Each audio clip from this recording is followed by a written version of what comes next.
IMF,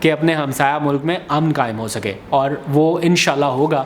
اور جب بھی اس سارے معاملے کا ذکر ہوگا تو پاکستان کا جو آج کا ذمہ دارانہ ریاست کا کردار ہے اس کو سارے لوگ یاد رکھیں گے.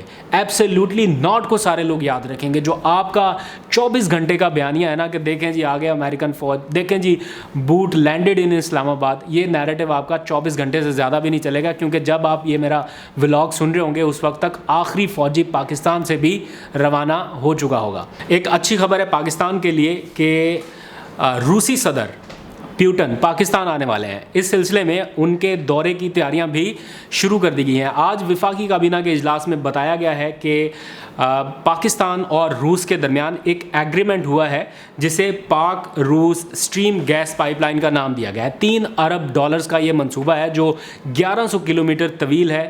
پورٹ قاسم کراچی سے لاہور تک اسے مکمل ہونا ہے، لیکن اس ایگریمنٹ کے بعد کچھ معاملے زیر التوا رہے جن کے اوپر کافی فوکس ہوا لیکن وہ آگے نہیں بڑھے. اب پھر وزیر اعظم عمران خان نے 25 اگست کو جب انہیں ٹیلی فون آیا روسی صدر پیوٹن کا افغانستان کی ساری صورتحال کے تناظر میں، تو اسی ٹیلی فونک گفتگو میں یہ بات ہوئی کہ دونوں ملکوں کے درمیان اس منصوبے کی اہمیت بہت زیادہ ہے، اس لیے اسے مکمل کریں. تو روسی صدر نے بھی گرین سگنل دیا ہے. وزیر اعظم نے انہیں دورہ پاکستان کی دعوت دی ہے جسے انہوں نے قبول کر لیا ہے، اور وزرائے خارجہ کی سطح پر اب معاملات طے ہو رہے ہیں. اس منصوبے کے نکات کو طے کیا جا رہا ہے، کس طرح سے اس پروسیس کو آگے بڑھانا ہے، اور ساتھ ہی پیوٹن کے پاکستان دورے کی اور ان کے استقبال کے حوالے سے بھی تیاریاں کی جا رہی ہیں. آج وفاقی کابینہ کے اجلاس میں اس بارے میں تفصیلی بتایا گیا ہے کہ وزرائے خارجہ کے لیول پر دورے کی تیاریاں تیز کر دی گئی ہیں. ایک اور خبر پر بات کرتے ہیں.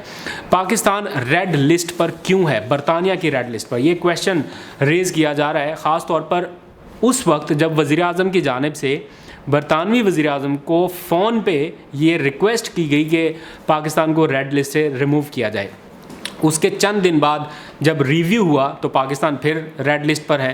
تو یہ بڑی تشویشناک بات ہے پاکستان کے لیے. تو اس کے اوپر کافی کویشچن ریز ہوئے اور ریز ہونا بنتا بھی تھا. آج اس بارے میں کابینہ کے اجلاس میں بھی بات چیت کی گئی اور یہ بات طے ہوئی ہے کہ برطانیہ کے چیف میڈیکل کنسلٹنٹ اور وزیر اعظم عمران خان کے معاون خصوصی برائے صحت ڈاکٹر فیصل سلطان ایک نشست کریں گے، اور اعداد و شمار میں جو ان کو لگ رہا ہے کہ شاید یہ ٹھیک نہیں ہے یا ویکسینیشن کا معاملہ کچھ بہتر نہیں ہے، اس کے اوپر جو پاکستان کا نیریٹو ہے یا بیانیہ ہے اس سے برطانیہ کے چیف میڈیکل کنسلٹنٹ کو آگاہ کیا جائے گا اور ان کے جو تحفظات ہیں انہیں دور کیا جائے گا. تو آئی ہوپ کہ اس سارے معاملے کے بعد پاکستان ریڈ لسٹ سے ہٹنے کے قابل ہو سکے گا. اس بارے میں جو پیش رفت ہوگی وہ آپ کو بتاؤں گا. ایک اچھی خبر، پاکستان نے فیصلہ کیا ہے کہ جو لیبر کلاس ہے جو غیر ملکی سفر کرنا چاہتی ہے، مزدوری کے سلسلے میں جا رہی ہے، اپنے روزگار کے سلسلے میں، ان کو جو ویکسین ہے وہ مفت فراہم کر دی جائے. اس بارے میں بھی مشاورت آج ہوئی ہے، وزیر اعظم نے گرین سگنل دیا ہے.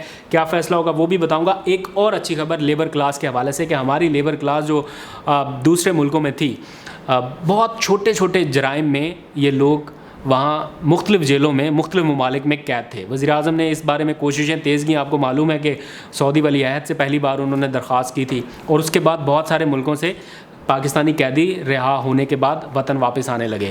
تو کچھ قیدی ایسے تھے جو اس لیے رہا نہیں ہو پا رہے تھے کہ وہ چھوٹے چھوٹے جرائم میں قید ہیں، لیکن ان کے اوپر کچھ جرمانے بھی عائد کیے گئے ہیں، کچھ کے اوپر دیت کے مقدمات چل رہے ہیں، دیت کی مد میں رقم کی ادائیگی نہیں کی گئی، اور کچھ چھوٹے موٹے جرمانے ہیں. تو وہ رقم ادا نہ کرنے کی وجہ سے لمبے عرصے سے جیلوں میں تھے. تو ریاست پاکستان نے وہ رقم ادا کرنے کے بعد ان لوگوں کو وطن واپس لانے میں کامیاب ہوئی ہے. اور اب وزیر اعظم عمران خان کو بتایا گیا ہے کہ تقریباً 16,272 پاکستانیوں کے رقم یا جرمانے کی ادائیگی کرنے کے بعد انہیں وطن واپس لایا جا چکا ہے. ایک اور خبر کے حوالے سے بات کرتے ہیں. پاکستان کا ایک ایسا ایسٹ جو بہت زیادہ متنازع ہے، یعنی پاکستان اسٹیل ملز، اس کی پرائیویٹائزیشن ہونی چاہیے یا نہیں ہونی چاہیے. اس بارے میں عوام کی اور حکمرانوں کی متضاد آراء رہی ہیں. حکومت پاکستان یہ سمجھتی ہے کہ یہ سفید ہاتھی ہے اور اس کی مد میں حکومتی خزانے سے بہت زیادہ پیسہ بلا وجہ بہایا جا رہا ہے اور ان لوگوں کو تنخواہیں دی گئی ہیں جو کچھ کر نہیں رہے، اور ایسا ادارہ جو خسارے میں جا رہا ہے اس کے اوپر آپ کا میرا ٹیکس کا پیسہ جا رہا ہے، تو اس کی پرائیویٹائزیشن ہونی چاہیے۔ تو اس کے اوپر اپوزیشن کے تحفظات رہے ہیں، بہت زیادہ ورک ہوا، کچھ روسی کمپنیوں نے اس میں دلچسپی کا اظہار کیا، لیکن اب اس بارے میں خبر آ رہی ہے کہ پرائیویٹائزیشن کمیشن جو ایسے ایسٹس کی پرائیویٹائزیشن کا کام کرتا ہے اس نے باضابطہ طور پر اس عمل کا آغاز کر دیا ہے، اور آج پاکستان اسٹیل مل کی پرائیویٹائزیشن کے لیے اشتہار دے دیا گیا ہے۔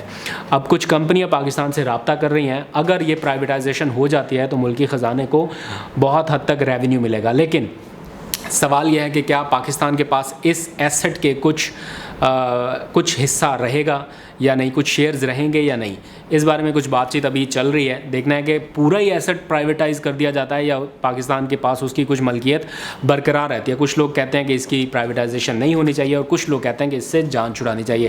آپ لوگ بھی اپنی رائے کا اظہار ضرور کیجیے گا۔